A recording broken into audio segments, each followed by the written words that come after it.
ये बहुत बड़ा आसानी है आपके आशीर्वाद को प्राप्त करने के लिए। बहुत बहुत स्वागत है आपका माननीय मुख्यमंत्री जी।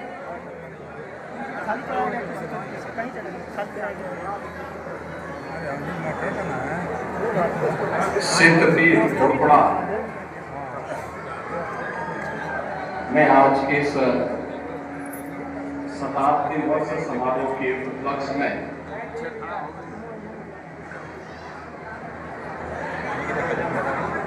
जिन पूज्य संत के नाम पर महाविद्यालय का निर्माण है, ऐसे पूज्य संत रामाश्रय दास जी महाराज की प्रतिमा के अनावरण कार्यक्रम में इस पीठ के वर्तमान पीठाधीश्वर पूज्य संत श्री शत्रुघ्न दास जी महाराज, उत्तर प्रदेश सरकार में मंत्रिमंडल के मेरे सहयोगी, प्रभारी मंत्री गाजीपुर श्री रविंद्र जायसवाल जी, राज्यसभा की सांसद श्रीमती संगीता बलवंत बिंद जी, जिला पंचायत अध्यक्ष श्रीमती सपना सिंह जी, विधान परिषद सदस्य श्री विशाल सिंह चंचल जी, माननीय विधायक जखनिया श्री बेदीराम जी, भारतीय जनता पार्टी के जिला के प्रभारी श्री राकेश त्रिवेदी जी, जिलाध्यक्ष भारतीय जनता पार्टी श्री ओम प्रकाश राय जी, कुलपति पूर्वांचल विश्वविद्यालय जौनपुर प्रोफेसर वंदना सिंह जी, महाविद्यालय के प्राचार्य प्रोफेसर ब्रजेश कुमार जायसवाल जी,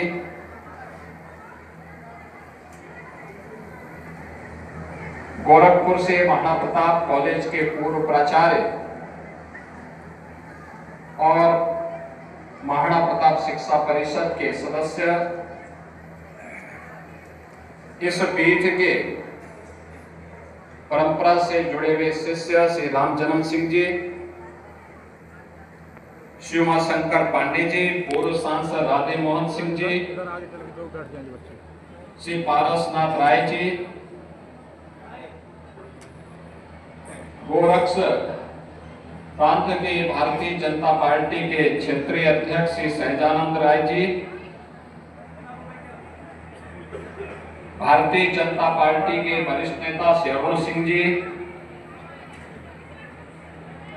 वरिष्ठ भारतीय जनता पार्टी के नेता श्री विनोद सिन्हा जी, आज के इस कार्यक्रम में उपस्थित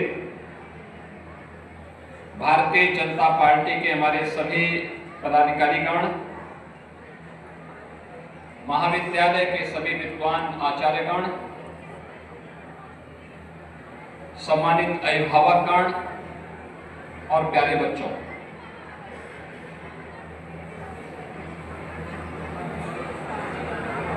घोरपड़ा सिद्धपीठ भारत की उच्च कोटि की आध्यात्मिक परंपरा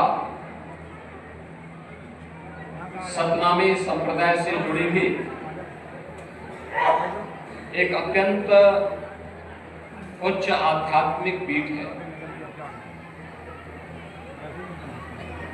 बुला साहिब से प्रारंभ हुई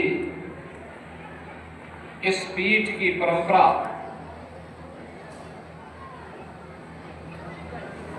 भीखा साहिब ने आगे बढ़ा करके और वर्तमान में इस पीठ के पीठाधीश्वर के रूप में पूज्य स्वामी श्री शत्रुघ्न दास जी महाराज उस परंपरा को, यहाँ के मूल्यों और आदर्शों को बनाए रखते हुए यहाँ की आस्था का सम्मान करते हुए आगे बढ़ाने का कार्य कर रहे हैं। मैं इस अवसर पर इस उच्च आध्यात्मिक विरासत से जुड़ी हुई साहेब गुला साहेब की इस परंपरा को, भीखा साहेब की इस परंपरा को कोटि कोटि नमन करते हुए आज ये मेरा सौभाग्य है कि इस पीठ के ब्रह्मलीन पीठाधीश्वर पूज्य संत श्री रामाश्रय दास जी महाराज की एक भव्य और दिव्य प्रतिमा को इस महाविद्यालय प्रांगण में स्थापित करने का अवसर इस पीठ और महाविद्यालय परिवार को प्राप्त हुआ है। इसके लिए उनके श्री चरणों में नमन करते हुए उनके पूर्ण श्रद्धांजलि अर्पित करता हूं।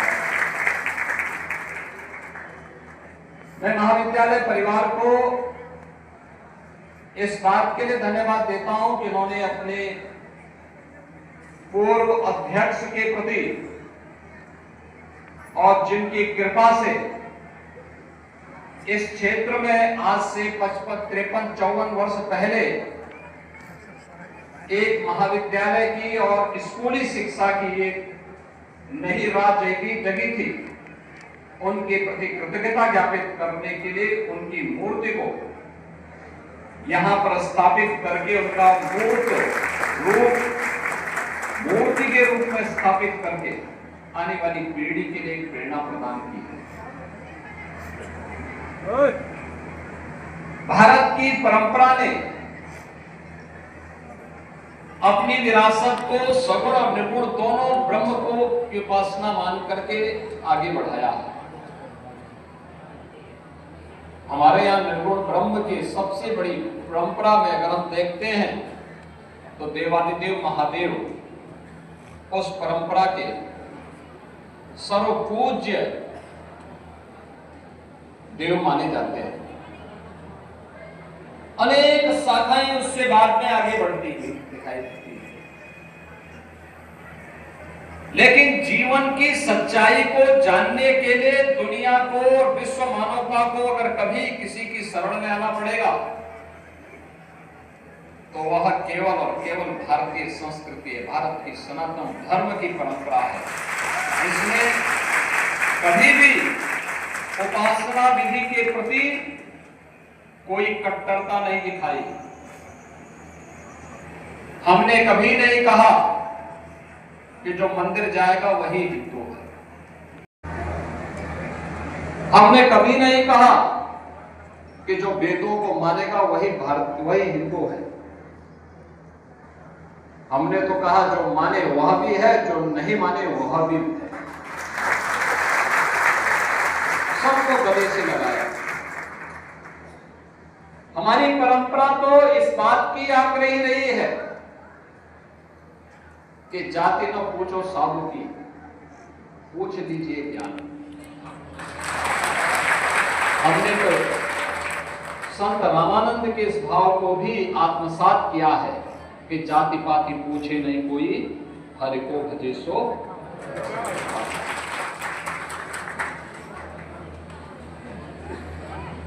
आध्यात्मिक विरासत की ये ज्ञान परंपरा बड़ी अद्भुत है और बहुमूल्य भी। दुनिया जहां तक नहीं पहुंच पाई है अभी तक, दुनिया ने भौतिक उपलब्धियां बहुत हासिल की होंगी और कर भी रही है। ये विकास की प्रक्रिया का हिस्सा है, लेकिन भारत के ऋषि मुनियों ने अपने दिव्य ज्ञान से, दिव्य चक्षु से जिन उपलब्धियों को हासिल किया है, अध्यात्म की उन ऊंचाइयों तक पहुंच पाना विश्व मानवता के लिए आज भी एक चुनौती बनी हुई है।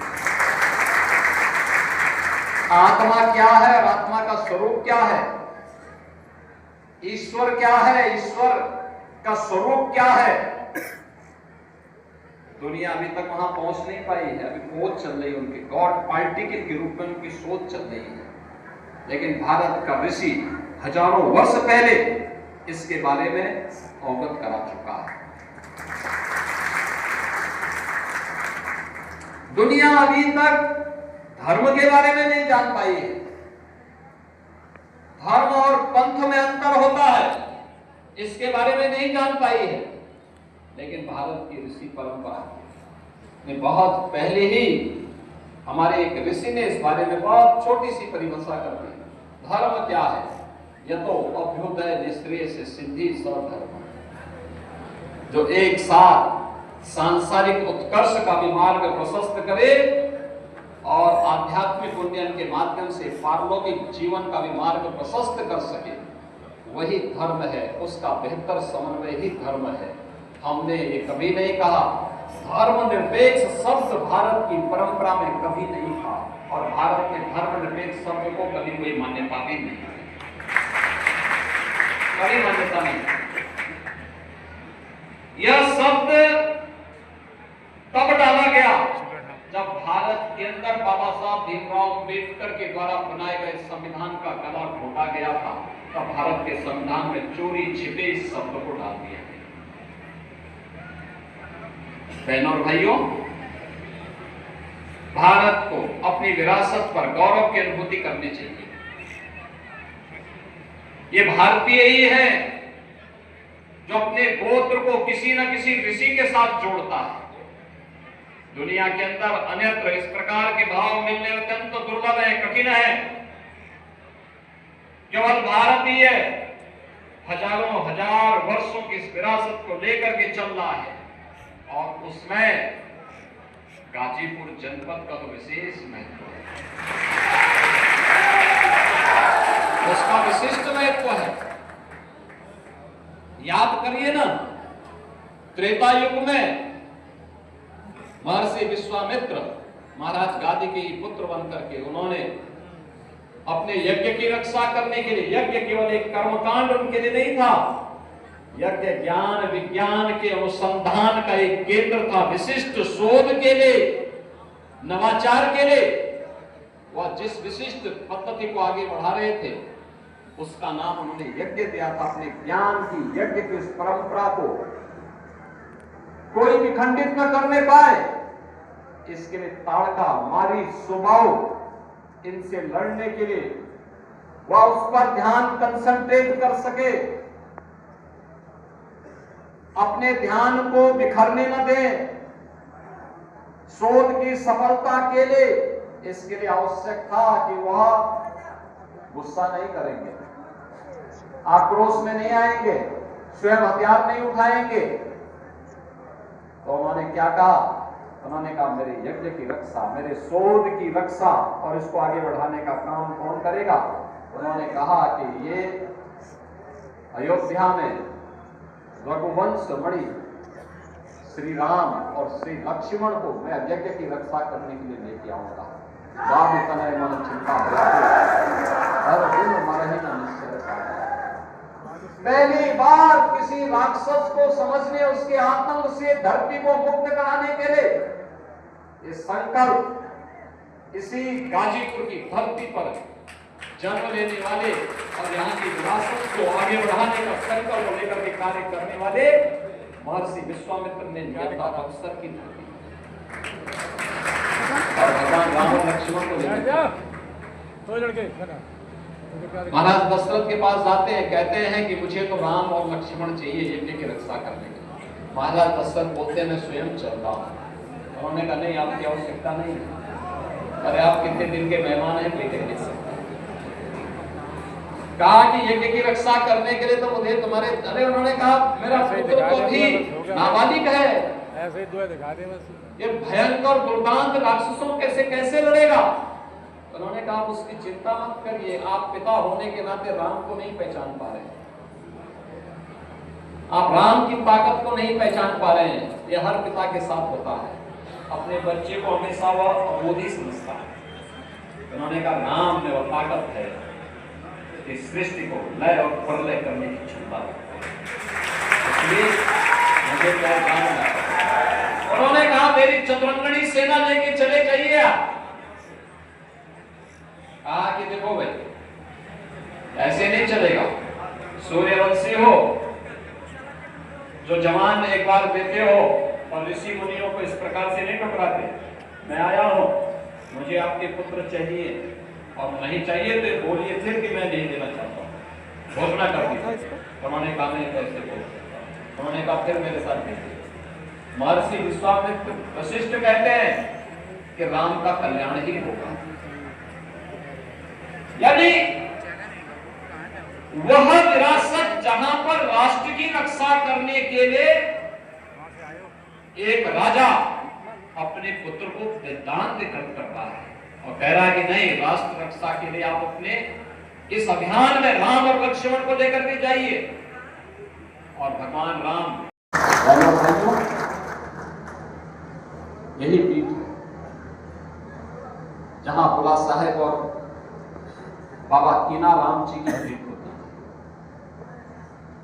और बाबा कीना राम जी वे एक सिद्ध संत थे, अघोरेश्वर की परंपरा के एक सिद्ध योगी के रूप में वे यहां पर मिलने के लिए आए, शेर में बैठ करके आए।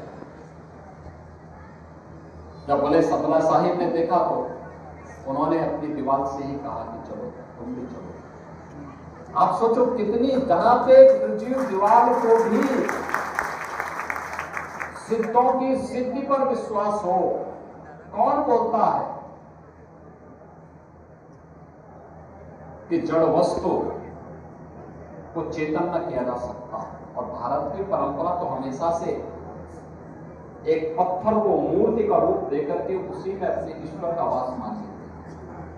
ये भारत की उच्च आध्यात्मिक अनुभूति का विषय है, शोध का विषय है दुनिया के लिए, लेकिन हम सबको इसमें कार्य करने की आवश्यकता है। आज जब मैं यहां पर आया, मुझे एक कमी दिखती है, वह है इस पीठ की परंपरा के शिष्य पूर्वांचल विश्वविद्यालय के पूर्व कुलपति और गोरक्ष पीठ के द्वारा संचालित जो शिक्षण प्रशिक्षण संस्थाएं हैं, उस महाराणा प्रताप शिक्षा परिषद के भी अध्यक्ष के रूप में जिन्होंने लंबे समय तक काम किया है, प्रोफेसर उदय प्रताप सिंह जी का। अभी हाल ही में आज से लगभग 15-16 दिन पहले उनका निधन हुआ था और आज वे भौतिक रूप से हमारे बीच में नहीं, उनकी स्मृति हमारे साथ जुड़ी हुई। जब भी मुझसे उनकी चर्चा होती थी तो घोड़गड़ा पीठ, यहाँ की संस्थाओं का अनंत लंबे यानी उनके द्वारा स्मरण किया जाता था। मैं जब उस समय पिछली बार घोड़गड़ा आया था तो उस समय उनके जन्मभूमि में भी मुझे जाने का अवसर प्राप्त हुआ था, मैं गया था उस समय और वहां जाकर के मैंने उनके परिवार को देखा, उनकी पूरी व्यवस्था को वहां का देखा था। आज वे हमारे बीच में नहीं है, लेकिन पीठ के प्रतिनिधि के रूप में यहाँ पर अभी से राम जन्म सिंह जी गोरखपुर में काम कर रहे हैं और वे निरंतर इस पीठ के बारे में, बुला साहिब की परंपरा के बारे में, पूज्य संत भिका साहिब की परंपरा के बारे में, और देखना भिका साहिब की परंपरा यानी आध्यात्मिक ज्ञान पर हर व्यक्ति का अधिकार है, कैसे उन्होंने साबित किया था। ईश्वर चेहरा देखता देख के अपना कृपा नहीं बरसाता है। और भारत की परंपरा तो हमेशा इस बात को कहती है, इतनी उच्च कोटि के संत महर्षि वाल्मीकि, दुनिया का सर्वश्रेष्ठ महाकाव्य महर्षि वाल्मीकि की रचना, संत रविदास मध्यकाल में अपना चमड़े का काम करते करते सिद्धि प्राप्त हो गई। मां गंगा भी जिनकी दक्षिणा पाने के लिए लड़ाई की, ऐसी भारत की परंपरा है। और भिका साहिब ने अपनी सिद्धि के माध्यम से इस पूरे अनुशासन नहीं सिखाते किया था, अपनी कृपा प्रसाद से इस पूरे क्षेत्र को एक नई जीवन में सही करने का काम किया। आज ये बड़ा सौभाग्य है कि मुझे इन पूज्य संतों की पूरी विरासत पर वहां नमन करने का, जिसमें पूज्य संत बुला साहेब, पूज्य संत गुलाल साहेब, पूज्य संत भिका साहेब, पूज्य संत चतुर्भुज साहेब, पूज्य संत नरसिंह साहेब, पूज्य संत राम कुमार साहेब, पूज्य संत रामहित साहब, पूज्य संत जयनारायण साहब और पूज्य संत रामवरण दास जी और पूज्य संत रामाश्रय दास जी की, इन सभी पूज्य संतों की समाधियों पर नमन करने का अवसर प्राप्त हुआ। पूज्य संत रामश्रय दास जी की दिव्य और भव्य प्रतिमा के अनावरण का सौभाग्य मुझे प्राप्त हुआ। जब मैं यहाँ पर गुरुकुला में संत श्री रामश्रय दास जी महाराज की स्मृति में बने हुए महाविद्यालय में आया हूँ, तो मैं इस अवसर पर आप सबसे ही आग्रह, ये उच्च आध्यात्मिक अनुभूति के स्थल है और यहाँ पर आपके द्वारा किया जाने वाला कोई भी प्रयास व्यर्थ नहीं होने वाला, उसको एक सकारात्मक दिशा दीजिए। महाविद्यालय परिसर को, अपने शिक्षण संस्थानों के परिसर को भारत की विरासत के साथ साथ भारत की आज की आवश्यकता के अनुरूप विकास की प्रक्रिया का पाठ बनाइए। लेकिन इसकी शुरुआत होती है एक अनुशासन से। अपने जीवन में अनुशासन को बनाए रखते हुए अपने गुरुजनों के प्रति, अपने अभिभावकों के प्रति, अपने पूर्वजों के प्रति, संतों के प्रति श्रद्धा और सम्मान का भाव बनाए रखते हुए जब हम अपने पाठ्यक्रम को आगे बढ़ाएंगे, उसमें थोड़ी भी आगे बढ़ने का प्रयास करेंगे, सफलताएं हमारे पद को स्वयं चूमने की दिखाई देगी, आपका मार्ग प्रशस्त करता हुआ दिखाई देगा। यह आज की आवश्यकता है और हम उस आवश्यकता के अनुरूप अपने आप को तैयार करें। आज दुनिया बहुत आगे बढ़ चुकी है, लेकिन वो भौतिक ज्ञान है। हमें उस भौतिक ज्ञान को अपने अंदर समाहित करते हुए से आध्यात्मिक गुण देकर के लोक कल्याण का माध्यम बनाना है। हमें अपनी परंपरागत ज्ञान की परंपरा के साथ में जुड़ना है, आधुनिक ज्ञान के साथ में जुड़ना है। पुरातन विरासत की आध्यात्मिक ज्ञान की परंपरा ज्ञान है, गंगा है, तो आधुनिक भौतिक विकास से जुड़ी हुई ज्ञान की परंपरा हमारे लिए यमुना जी के रूप में है और दोनों को समाहित आप कर पाएंगे तो जैसे प्रयागराज में महाकुंभ मेले के अवसर पर आप सबने देखा होगा कितना बड़ा वहां समुदाय उमड़ा था, कोटि जब समुदाय उमड़ करके लोक मंगल की कामना के साथ आगे बढ़ा था। यही लोक मंगल के माध्यम आप भी बन सकते हैं, आप भी बनेंगे। आप में वो क्षमता है उसको करने की, आगे बढ़ने की, और हम सबको उस परंपरा के साथ आगे बढ़ना चाहिए। ये हमारा सौभाग्य है। उत्तर प्रदेश के अंदर डबल इंजन की सरकार पिछले 8 साढ़े 8 वर्ष के अंदर विरासत का संरक्षण करते थे। विकास के प्रत्येक क्षेत्र में कुछ नए परिवर्तन करना है और विकास की प्रक्रिया हर एक क्षेत्र में हमारा संकल्प शुद्ध है। हमने तय किया है उत्तर प्रदेश को एक विकसित राज्य बनाएंगे, चुनावी राज्य से उभार करके एक विकसित राज्य। विकसित राज्य का मतलब जहां पर हर हाथ को काम हो, हर सिर को ढकने के लिए छत हो, हर खेत के लिए पानी हो, हर चेहरे पर खुशहाली हो और बेटी और व्यापारी अपने आप को सुरक्षित महसूस करें। और इसमें उत्तर प्रदेश भारत की अर्थव्यवस्था का अग्रणी फोर्स बनकर के नेतृत्व करता हुआ दिखाई दे। उसके लिए हम सबको मिलकर के कार्य करना होगा, आगे बढ़ना होगा। 8 वर्ष में हमने बीमारू राज्य से उभार करके प्रदेश को देश के विकास का ग्रोथ इंजन के रूप में स्थापित किया है। अगले 5 वर्ष के लक्ष्य, 10 वर्ष के लक्ष्य, 22 वर्ष के लक्ष्य और 2047 में जब देश अपनी आजादी का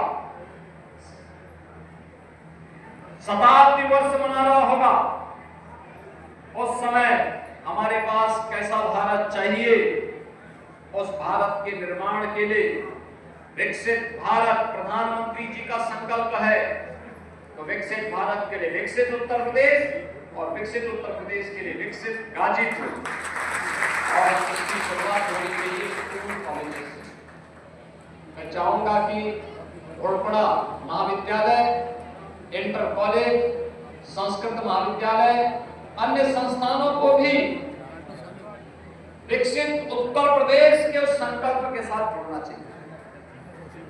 अलग अलग सेक्टर में हमारे क्या सुझाव हैं? शिक्षा के लिए, स्वास्थ्य के लिए, कृषि और जल संसाधन के लिए, स्किल डेवलपमेंट और एम्प्लॉयमेंट के लिए, पर्यटन के लिए, इंफ्रास्ट्रक्चर के लिए, इन्वेस्टमेंट के लिए, इन सभी क्षेत्रों में हमारे क्या बहुमूल्य सुझाव होंगे? उन 12 सेक्टर को आप चिन्हित करिए और किसी में अपने सुझाव को भेजिए। समर्थ उत्तर प्रदेश पोर्टल पर अपने सुझाव आप भेज सकते हैं। कुर्सी खाली होगी, QR कोड को स्कैन करते हुए अपने सुझाव भेज सकते हैं। आपका सुझाव उत्तर प्रदेश के, विकसित उत्तर प्रदेश के विजन डॉक्यूमेंट का पार्ट बनेगा, आपका नाम रहेगा और इसके लिए आपको मैं आमंत्रित करता हूं कि विकसित उत्तर प्रदेश के लिए हम सब मिलकर के काम करेंगे, क्योंकि विकसित उत्तर प्रदेश ही विकसित भारत, भारत की आधारशिला बनेगी। इसको लेकर के प्राणपण से हमें जुटना पड़ेगा और जब जो भी प्रदेशवासी इस अभियान का हिस्सा बनेगा वो अपनी विरासत का भी सम्मान कर पाएगा और अपने पूर्वजों के प्रति कृतज्ञता ज्ञापित करने का उसके पास एक अवसर होगा।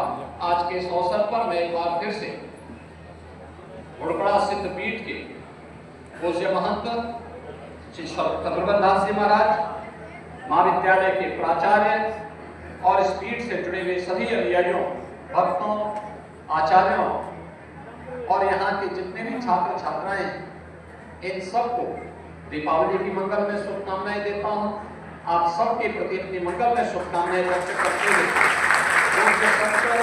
रामाश्रय दास जी महाराज की आज यहाँ पर मूर्ति स्थापना का कार्यक्रम संपन्न हुआ है, उनके श्री चरणों में फिर से नमन करते हुए आप सबके प्रति अपनी मंगलमय शुभकामनाएं देते हुए अपनी वाणी को विराम देता हूँ। धन्यवाद। जय हिंद। महाराज जी, आपकी अमृत वर्षा के बाद हम सभी के अब कृतार्थ हुए हैं। हम सभी आपके प्रति प्रणाम निवेदित करते हैं और ये पूरा